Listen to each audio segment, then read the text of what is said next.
Merci d'être là. Je vous présente mes camarades dans un instant, mais je voulais quand même qu'ils sachent à qui vous avez préparé à déjeuner.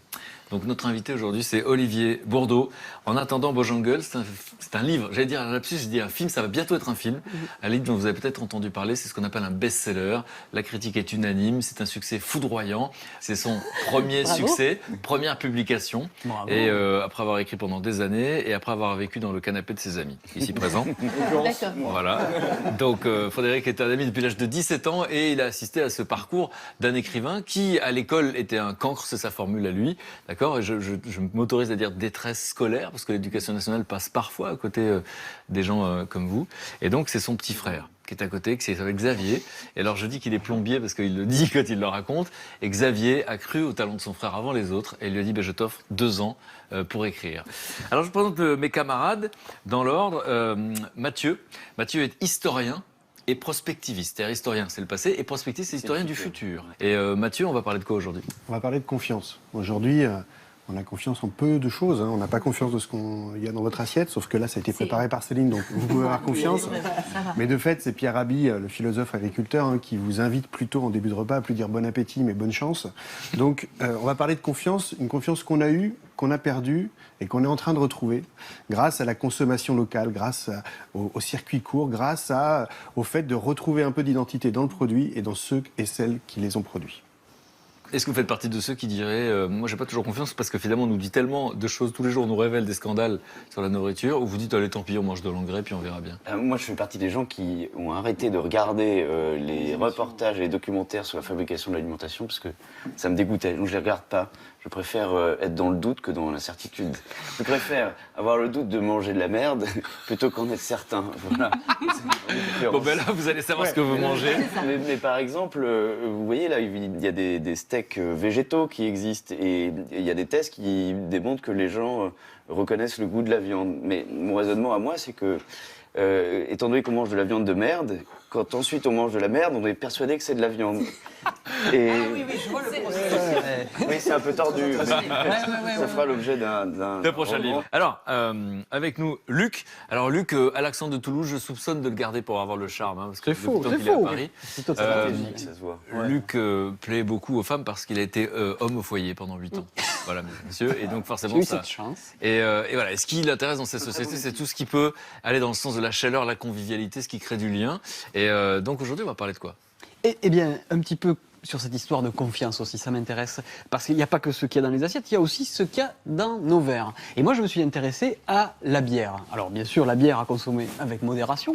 Mais cette bière, jusque dans les années 80-90, ça ne nous intéressait pas. Il n'y avait que des grands groupes industriels qui s'en occupaient. On avait une bière totalement uniformisée et pas très intéressante. C'est marrant, parce que là, je vous vois plus intéressé d'un coup.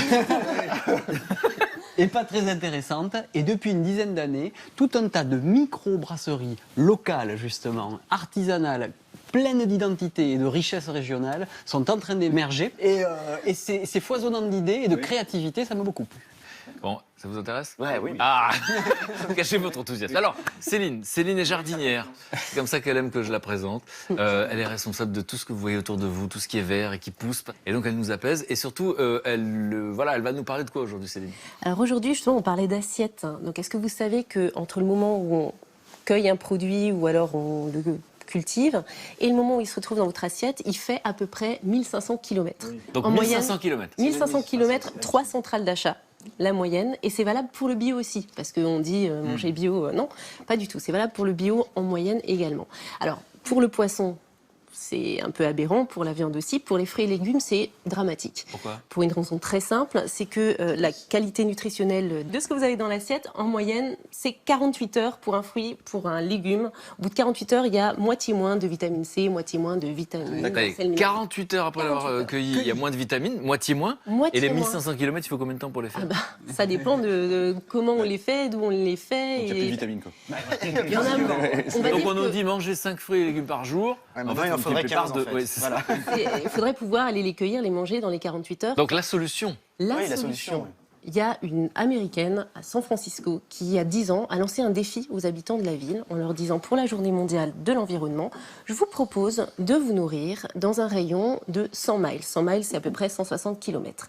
Ce défi a fait des émules, il y a plein de gens qui ont trouvé ça très intéressant, et il y a des Parisiens qui se sont posé la question de comment on pouvait faire pour cueillir des légumes le matin dans un champ à côté de Paris, donc à 50 km de Paris, et faire en sorte que les Parisiens l'après-midi puissent l'avoir dans les magasins. Mais Donc Céline, quand tu dis ça, je vois pas en quoi c'est compliqué. Bah oui. Je ne vois pas où c'est compliqué. C'est-à-dire, on se dit, tiens, on va manger local, ok, bon. C'est les réglementations sanitaires maintenant qui nous obligent à passer par un... Non Alors, c'est presque même plus terre à terre que ça. Ça veut dire avoir des camions, ça veut dire louer un espace suffisamment grand pour accueillir Un magasin, quoi. un magasin, oui, un local, quoi. un petit local. Et puis, c'est convaincre les consommateurs de plus aller dans leur petit supermarché, mais Se d'acheter déplacer. chez eux. Oui, avoir le temps aussi. C'est ça. Donc, Oui. il y a 2 entrepreneurs parisiens qui ont fait ce choix-là. Il y a Marine Fornet, Nicolas Cadar et José Poésie qui sont allés les voir, qui ont passé la journée avec eux. Je vous propose de regarder.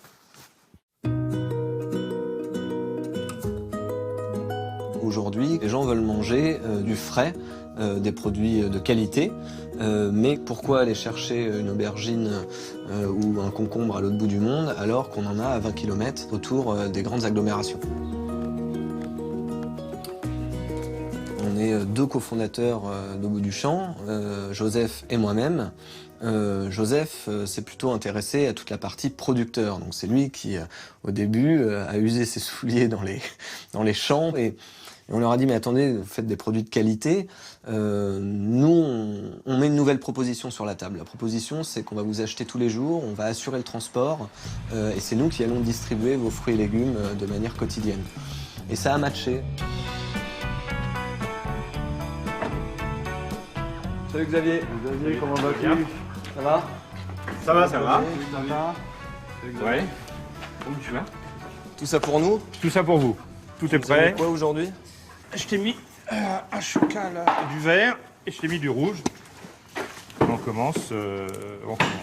Ok. Donc là, il y a combien à peu près? 10 kilos. 10 de kilos. chocolat. Je me souviens très bien, hein, le jour où ils sont venus me voir et on a dit, ce sont des jeunes, faut les aider. Déjà, au départ, c'était ça. Il n'y a pas d'intermédiaire, on est en lien direct, le contact, il est facile. Il y a une notion de prix, ils ne marchandent pas. Non, c'est vraiment super. Et les grosses caisses, c'est des caisses de... 22 kilos, grosso modo. Nous, notre métier, il n'est pas de produire. On ne sait pas faire pousser une pomme, faire pousser des tomates. On sait comment ça se fait pour pouvoir en parler aux clients. En revanche, on veut qu'ils se concentrent sur son métier de producteur et nous, on veut se concentrer sur notre métier de logisticien pour justement amener ces produits-là le plus frais possible en magasin pour pouvoir distribuer à nos clients tous les jours.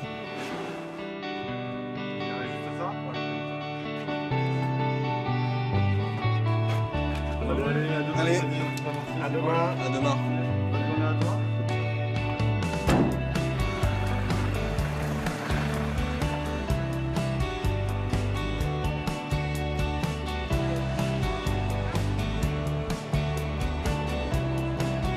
Les débuts, c'est super compliqué. Les débuts, on est seul, on n'avait pas beaucoup de moyens, donc on avait pris un petit magasin pas très bien placé.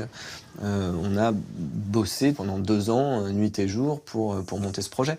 On s'est dit, allez, on s'accroche, peu importe après que ça fonctionne ou pas, au moins tu as été au bout, tu n'as rien à regretter, et c'est le principal.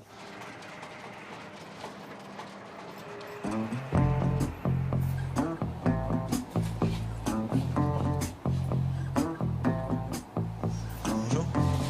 Bonjour. J'ai en pelletier, j'ai de la framboise et de la fraise. Je viens avec.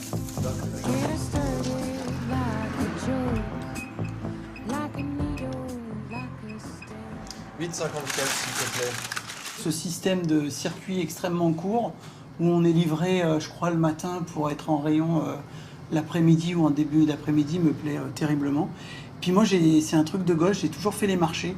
Donc il y a une sensation de marché, j'aime bien ce côté où on achète ce qu'on veut, il n'y a pas de minimum, on fait vraiment comme on veut. Ça me séduit énormément. Et vraiment le côté, on travaille uniquement et on achète uniquement des produits de saison. Ça, j'adore. Allez, bon, gazpacho. Merci, Julien, à bientôt. À bientôt, salut.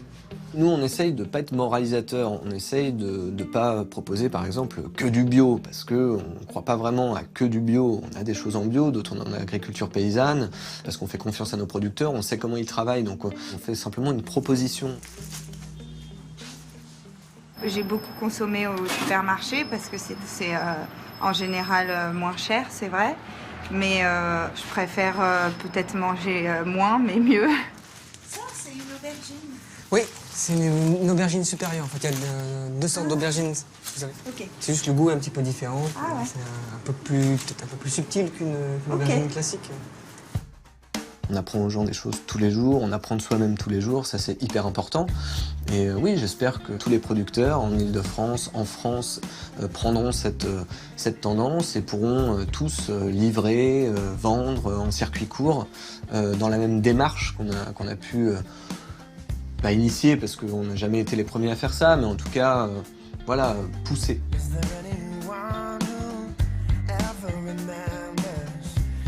Donc quelqu'un qui prend l'histoire à rebrousse-poil. Je vais avoir une sensation sincère. Bah, être sincère, en fait, ma mère faisait ça il y a 15 ans pour aller ramasser des framboises à 20 km de Nantes. Et donc c'était un circuit court, et donc c'est gentil. Je suis heureux d'apprendre que ma mère était précurseur. Génial. Alors que je me demandais il y a 15 ans qu'est-ce qu'elle pouvait bien aller faire aussi loin pour aller ramasser elle-même ses framboises, mais enfin le résultat était bon. C'est des framboises d'ailleurs. Et des asperges. asperges. Chercher des légumes, les œufs de la ferme, directement chez le producteur. Et on a eu beaucoup de chance par rapport à ça. C'est qu'on a, voilà, effectivement, on a eu de très bons produits tout le temps. C'est elle qui a lancé le mouvement mondial. Et je suis très heureux de le penser. Je suis le fils de l'initiatrice du La pionnière planétaire. Et est-ce qu'elle a réussi à le transmettre au point que vous le fassiez? Moi, j'aime beaucoup faire le marché, effectivement. J'achète jamais de légumes en sachet, je ne comprends pas. Juste en poudre. Juste en poudre. Bon, bah, en barre comme ça. Non, mais c'est une très bonne chose, et je pense que ouais, on a eu beaucoup de chance par rapport à ça, et même, ça prend beaucoup de temps aussi. Voilà, c'est ça aussi. Voilà, ma mère a pris ce temps-là pour nous apporter de bons Elle produits. considérait que c'était important en tout cas. Voilà, Une elle considère que c'était bien satisfaction important. je trouve. Et puis, De cuisiner de bons produits comme ça. Alors moi, ce qui me fascine, et je vous cache pas que j'ai un truc que j'ai pas compris, j'ai pas compris pourquoi c'était si compliqué. Julien est là justement, donc Mathieu, tu vas le chercher comme ça. Julien est un des fondateurs, donc c'est Julien et Joseph, ils ont 33 ans. Ils faisaient pas du tout ça avant. Il y en a un qui faisait des applications pour une application sur l'éducation, et le deuxième était consultant en RH. Donc rien à voir.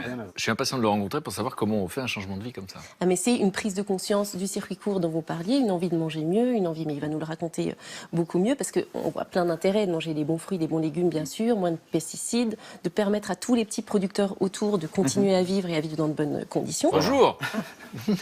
On parlait de vous justement. Bonjour. Bonjour. Enchanté, vous êtes le bienvenu. Merci. Julien. Donc, mes invités, donc Olivier, Xavier, Frédéric et mes camarades Luc et Mathieu. Bonjour. Et donc vous n'étiez pas du tout dans ce domaine-là. Est-ce qu'on peut savoir ce qui a motivé ce changement de vie? Il y a un déclic en particulier? Quand vous arrivez dans un magasin et qu'on vous propose en bio un concombre, et que vous voyez en bas chili, vous posez quand même trois questions. Il est bio, mais du Chili. Il est bio. Pourquoi pas, en fait, c'est une vraie proposition. Et du Chili. Et là, quand même, normalement, enfin, on devrait se dire, mais pourquoi, en fait, du Chili? Les concombres, il y en a partout, en fait. Hein. Alors peut-être que les Chiliens sont... Oui, peut-être que les Chiliens sont spécialistes. Oui, voilà. Je suis pas chilienphobe.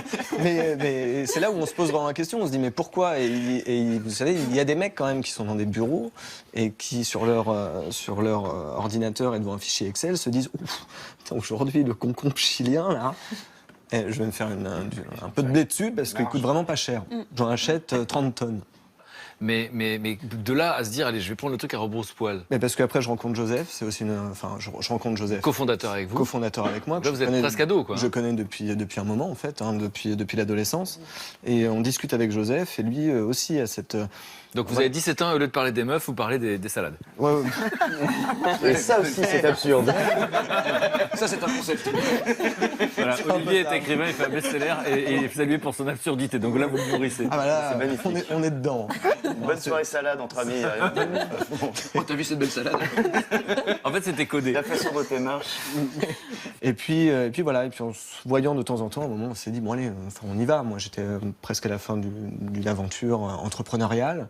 Et je pense que c'est ça aussi qui pousse, c'est cette âme d'entrepreneur, en fait, qui se dit, bon, il y a quoi à perdre en soi, il n'y a pas grand-chose. Quelque chose à faire. 2 ans de notre vie. Et donc, effectivement, vous dites, bon ben voilà, il y a un système qui est comme ça, on ne se pose pas de questions. Lorsque vous posez la question et que vous dites, on va mettre les choses en place, du coup, les obstacles, c'est quoi? Les obstacles, c'est tout. mais tout, de A à Z. C'est Joseph qui prend des rendez-vous par téléphone avec des agriculteurs en leur disant « Salut, je peux passer ?» Le mec lui dit « Oui, rendez-vous demain 6h dans le champ, c'est l'horaire où je commence. » Et le mec se pointe pas, 4 fois de suite. Pourquoi il se pointe pas? Il se pointe pas pour voir si tu reviens 5 fois de suite. C'est tout en fait. Puis c'est les petits Parisiens. Donc 4 fois, voilà, Parisiens ou autres, parce que c'est vrai qu'on entend souvent le petit Parisien qui monte sa boîte. C'est, les gens qui sont nés à Paris, c'est 31% de la population parisienne. Donc c'est pas non plus bobo parisien.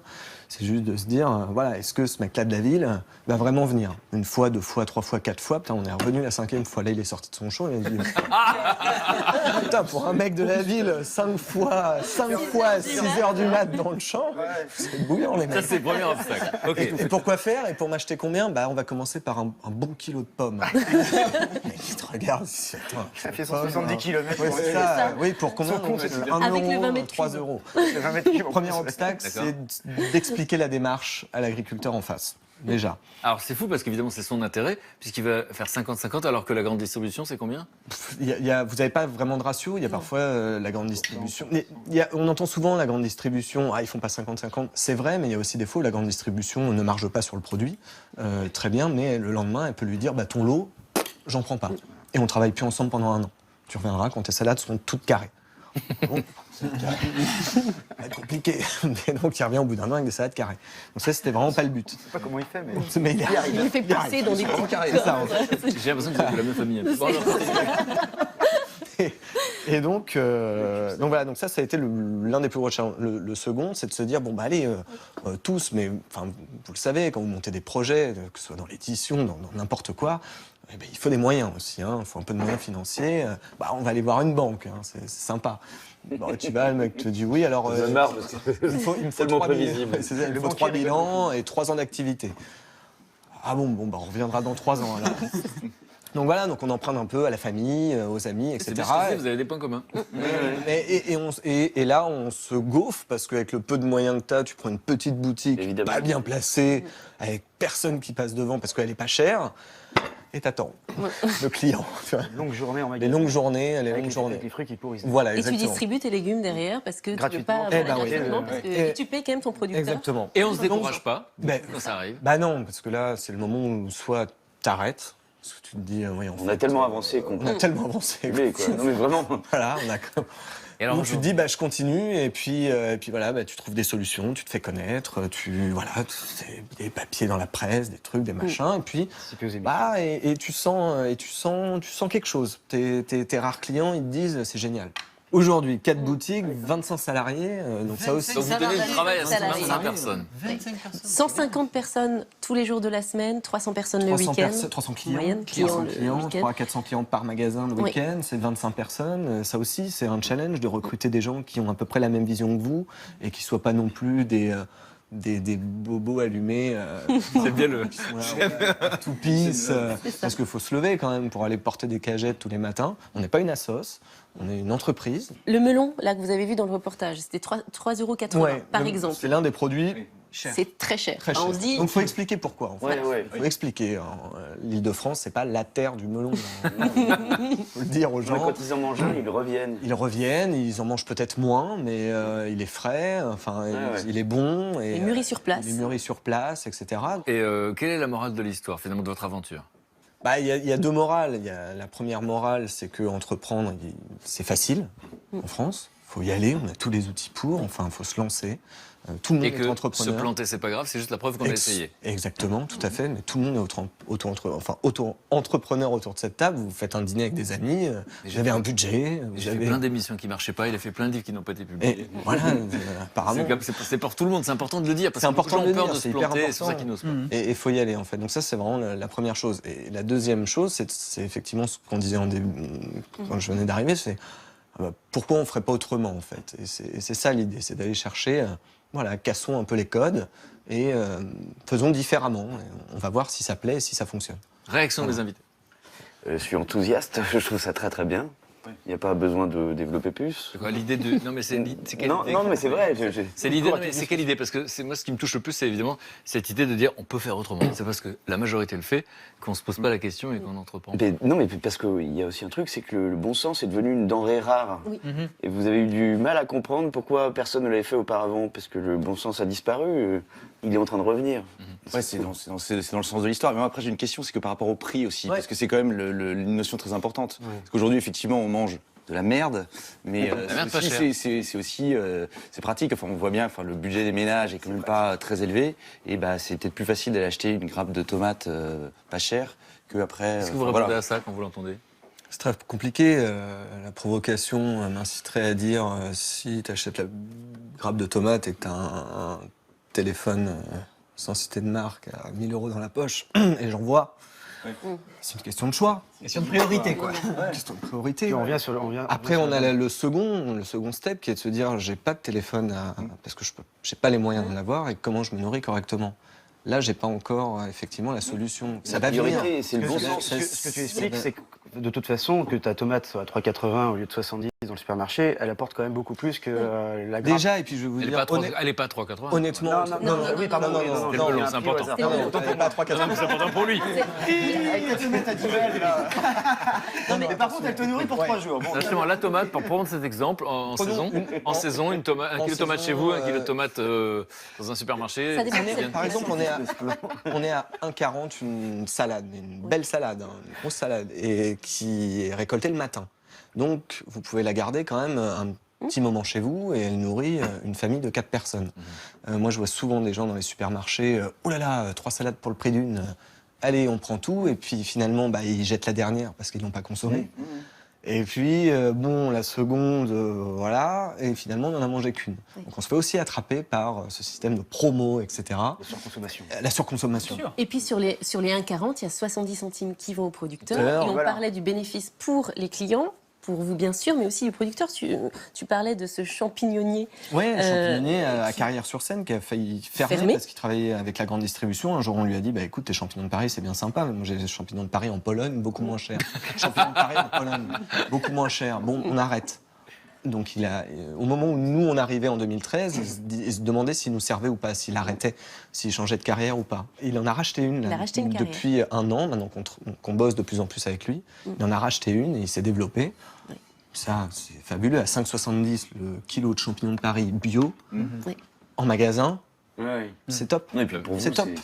Et pour nous, c'est hyper gratifiant aussi. Tu te dis, j'ai passé 3 ans. Tout le monde est content en fait. Nous, on mange des choses a priori qui sont moins du poison, d'accord, et qui durent plus longtemps. Les producteurs, forcément, sont plus heureux. Et vous êtes en train de changer le monde. Et c'est pour ça qu'on vous applaudit. Bravo, merci. C'est pas du tout une manière de vous couper poliment. Non, je voulais avoir le point de vue de Mathieu, qui est historien et prospectiviste. Je voulais juste que Mathieu, en toute modestie, en quelques minutes, tu resitues Julien dans l'histoire de l'humanité. Vous l'avez compris, le circuit court, c'est une manière de court-circuiter les intermédiaires. Alors pour nous, c'est vraiment nouveau et on est surpris que ce soit nouveau. C'est parce que nous, on est hors sol en fait. On est hors sol depuis un certain temps. On est hors sol, on ne sait plus vraiment qu'on doit pas manger, ou en tout cas c'est pas évident de manger des cerises en hiver, on est plutôt habitué à les voir. On sait même plus la couleur du cochon quand il est cuit, c'est Élise Lucet qui nous l'a fait découvrir ça. Le cochon il est pas rose à la fin de... Cache l'investigation, elle a montré que notre histoire, le jambon ne devrait pas être rose, il devrait être... Exactement, c'est le petit cochon de départ qui est rose, c'est d'ailleurs pour ça qu'on met de l'additif rose pour le rappeler. Donc on est hors sol, on a perdu ça. Et je suis d'accord, vous parlez de votre mère, moi je parle de mon grand-père, s'il était là encore quand même. Donc mon grand-père, il est né au début du XXe siècle, il était en Lozère, à Marvejols, et il m'aurait dit, mais comment t'as fait pour oublier ça? Et en fait, c'est pas tant moi qui ai oublié, c'est l'humanité qui a oublié, parce qu'entre-temps, les 30 Glorieuses sont arrivées. Les 30 Glorieuses, c'est une période unique dans l'histoire de l'humanité, une période incroyable. On a ruiné l'Europe comme jamais, mais c'est nous qui avons ruiné l'Europe pendant la guerre, et là, on est dans une phase de reconstruction. Et avec la reconstruction, donc du plein emploi, on a aussi plein de ressources, notamment encore des colonies. Donc on est dans une phase de croissance que l'humanité n'a jamais connue, et certainement ne connaîtra jamais. Et le problème actuellement, c'est qu'on pense que c'est la norme, et on essaye de prolonger encore le système qui nous a fait grand, il y a longtemps, alors que c'est plus du tout la réalité, parce que maintenant on est 7 milliards d'individus. Donc la problématique, c'est qu'il faut qu'on redécouvre un peu ce qu'on a oublié, et je trouve que le circuit court, c'est exactement ça. C'est ce que votre mère faisait, c'est ce qu'on continue aussi à faire dans les villages, et c'est ce qu'on va retrouver encore plaisir à faire. Donc ça nous redonne du goût de vivre et du goût de vivre ensemble. Et je trouve que c'est ça ce que vous apportez dans cette aventure. Merci Mathieu. Vous saviez tout ça? Vous saviez que vous étiez en train de changer le monde? En ce moment, depuis 3 ans, pas des masses. C'est pour ça, c'est bien de se poser un instant. C'est ce que dit Olivier. Sur ça, je me rends pas compte que je change le monde. Je n'étais pas au courant que j'ai changé le monde. Bon, alors, Luc, tu nous as dit, effectivement, il y a une forme d'absurdité en tout, et tu as pris un exemple qui était celui de la bière. Mais oui, parce qu'il nous dit les 30 glorieuses qui sont censées être heureuses, justement, c'est 30 années, c'est 30, il n'y a pas d'ess à 30, c'est 30 années glorieuses, justement, et elles ont façonné aussi nos habitudes de consommation par rapport à la bière aussi. En France, on n'est pas des grands buveurs de bière. On est des buveurs de vin plutôt, mais c'est pas trop nous. Mais détrompez-vous, parce que quand ton grand-père est né, au début du XXe siècle, il y avait en France 2600 brasseries. C'est pas mal quand même, 2600 maisons qui fabriquaient de la bière. Première Guerre mondiale, poum, elles étaient surtout dans le nord et dans l'est, détruites. 1000 de moins. Deuxième Guerre mondiale, 1000 encore de moins. Il n'y en a plus que 600. D'accord? Donc on se trouve avec beaucoup moins de brasseurs qu'à une certaine époque. Et donc, au sortir de la guerre, il a fallu reconstruire la France. Et là, le grand capital arrive, avec ses grands pieds. Et qu'est-ce qui se passe? On a des grands industriels qui décident de standardiser le goût de la bière, uniformiser la bière. À tel point qu'au début des années 80, quand moi j'avais voilà. 18 ans. Non, même Tu dansais la boum avec Sophie Marceau. Ouais, voilà. Ouais, à ma période boom. Il n'y avait plus que 22 brasseries en France. Quelque chose, une identité qui s'était perdue, quoi. Mais il y en a qui ont refusé. Il y en a qui ont refusé cette fatalité de la bière. Et depuis une dizaine d'années, tout un tas de petites brasseries. Des petits Juliens partout. Oui, exactement. Ouais, ils se sont dit, on en a marre d'avoir un truc uniforme, pas bon et pas terrible. Et donc, ils se sont mis à créer leur micro-brasserie, leur brasserie artisanale. Aujourd'hui, en 10 ans, on est passé de, une centaine à 800 brasseurs et qui font des brasseries locales. Alors, il y en a qui viennent de Corse et on y met notre identité dedans. Elle a un goût de châtaigne parce qu'on y met de la châtaigne. En Isère, on y met des noix. Vous voyez, il y a tout un tas. Celle-là, elle est faite à Paris maintenant. On fabrique de la bière à l'intérieur de Paris. Qu'est-ce que ça nous dit? C'est l'eau de la Seine? Non, non, peut-être pas. Mais ce que ça nous dit, c'est que on peut redevenir acteur de ce qu'on mange. Et ça, je rejoins tout à fait Mathieu par rapport à ça, c'est très important. Il faut se réapproprier ce qu'on mange et pas toujours accepter. Là. Et du coup, j'ai trouvé ça fabuleux. On peut maintenant faire sa bière. On peut trouver des kits où on fabrique. Ça, c'est de l'orge maltais. On trouve de l'orge, on y met du houblon, on fait des infusions, c'est très compliqué. Et on rajoute du houblon, on rajoute de la levure, et c'est tout un processus qui est assez complexe, mais qui est très amusant à faire en famille. Quand un industriel fait une bière, il la standardise, il met 5 jours. Quand un petit brasseur fait une bière comme ça, elle prend son temps. Elle va mettre 6 mois, la bière, d'accord? Elle va maturer, elle va changer de goût, d'accord? Donc maintenant... D'accord. Oh, d'accord. Donc, en tout cas, ça existe, moi je trouve ça très bien et ça décrit notre identité régionale et ça fait ce que nous sommes. Et ça me plaît beaucoup. Il y a même maintenant un diplôme en biérologie qui est dispensé à l'Université de La Rochelle depuis 2008. Vous voulez passer le diplôme? Je trouve ça. J'ai un ami qui essaye de monter sa brasserie. Mais bien sûr. Il ne trouve pas de financement. Mais bien sûr. Mais on peut le faire. Ça fait 6 mois beaucoup de temps. Il faut qu'il contacte Julien, parce que lui, il va conseiller. Vous allez le financer? Non, mais pas tout de suite. On peut y arriver. Non, mais c'est vrai, ça fait 6 mois qu'il s'acharne. C'est un peu désespérant pour lui. Il a beaucoup de temps dans sa cuisine, justement, à confectionner ça. Il s'appelle Vincent Chauvet pour les banquiers qui devraient recevoir. Exactement. Pardon, mais c'est important de parler de votre pote. pote. La Superbe, si jamais un jour ça sort. Comment ça s'appellera? La Superbe. Il a protégé le nom, j'espère. Oui, moi je vois bien qu'il est. Ça y est. Bon, bah voilà. Il y a son concurrent qui veut l'appeler la Superbe. Je vais lui pourrir tout espoir de réussir dans la vie. Vincent, t'es très bon à la télé. Mais non, on est à la table. Il est un homme formidable. Non, pardon. Et donc, je sais pas pourquoi je prends l'accent.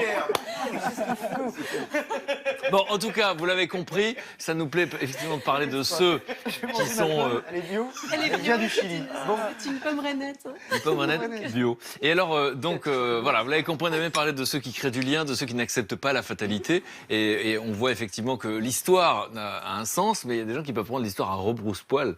Et c'est ça qui me plaît. Julien, merci beaucoup d'être venu donner votre témoignage. Merci beaucoup. On vous appelle encore une fois. Moi, j'aime beaucoup les gens qui font des choses. Il y a ceux qui parlent et ceux qui font. Et c'est vrai que ceux qui ne se plantent pas, on les a repérés, hein, c'est ceux qui font rien. Voilà. T'as remarqué. Donc merci, merci, vous bougez pas. Hein. Je pensais que ça voulait dire au revoir. Non. Il y a le camion à remplir. Restez avec nous. Il y a rendez-vous pour la 8e fois avec un producteur de poire. Merci les camarades de nous présenter les gens formidables. Merci aux amis d'Olivier et à son frère. Merci d'avoir cru en lui. Hein, je conseille à mes camarades ce livre, vraiment, sincèrement. En attendant, Bojangles, ça rend heureux. Pour reprendre une phrase de Xavier, c'est vrai, c'est chaleureux. On ne peut pas l'expliquer. Il y a une sorte d'alchimie, ça s'appelle le talent, il a la grâce. Mais c'est l'histoire fantastique de quelqu'un qu'on ne prenait pas très au sérieux pendant longtemps. Et maintenant, quand il mange un chewing-gum, les gens viennent avec une poubelle. Donc, voilà. Merci beaucoup, merci pour la confiance. Merci beaucoup. Merci beaucoup. C'est gentil. Ravi de vous avoir rencontré. Et puis j'aime bien terminer par cette phrase d'un poète qui disait « Ne pas partager est une perte de temps ». Alors merci à vous tous de nous en avoir fait gagner. Merci à vous. Merci. Si vous aimez les belles rencontres inspirantes, lundi, vous serez ému par le témoignage d'Alina Marine. Une vie accomplie malgré une enfance cauchemar. Abandonnée par ses parents à l'âge de 4 ans, Alina a vécu l'enfer dans un orphelinat roumain sous la dictature de Nicolae Ceausescu. J'ai intégré donc ce premier orphelinat et mon éducatrice prend mon bras et le tourne. Je vois la peur dans les yeux de mes camarades. Et le seul moyen de ne pas m'enfermer dans la misère, c'était de poursuivre ces études.